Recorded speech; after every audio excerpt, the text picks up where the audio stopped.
Çështja e mbetjeve urbane në qytetin e Shkodrës ka qenë pjesë e kritikave që këshilltarët e bashkisë i kanë adresuar drejtuesve vendor. Ka qenë këshilltari Xhemal Shkjau i cili ka bërë publik faktin që prej 4 muajsh Bashkia e Shkodrës nuk paguan transportin e mjeteve të pastrimit të qytetit, duke krijuar problematik në këtë shërbim. Ai ka kërkuar që bashkia të ndërhyjë pranë organeve të qeverisë për të tjera fonde në rast mungese, për të çuar në destinacion taksat që paguhen nga qytetarët shkodran.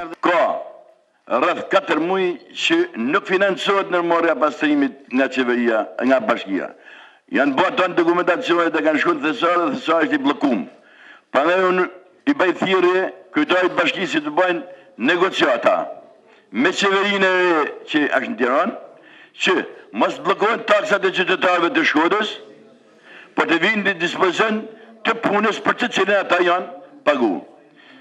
Pra, kryetari i bashkisë, administrata e bashkisë, mos rrinë pasiv për të shkojnë dhe të luftojnë në organet e shtetit për të drejtën që i takon qytetarëve të Shkodrës. Gjatë mbledhjes jashtë radhe të Këshillit të Bashkisë, është emëruar Besnik Kastrati në postin e këshilltarit të lënë vakant, pas ndërheqjes së Paulin Radovanit, që tashmë është prefekti i qarkut të Shkodrës, ndërkohë që është miratuar edhe një fond shtesë për klubin shumë sportësh Vllaznia.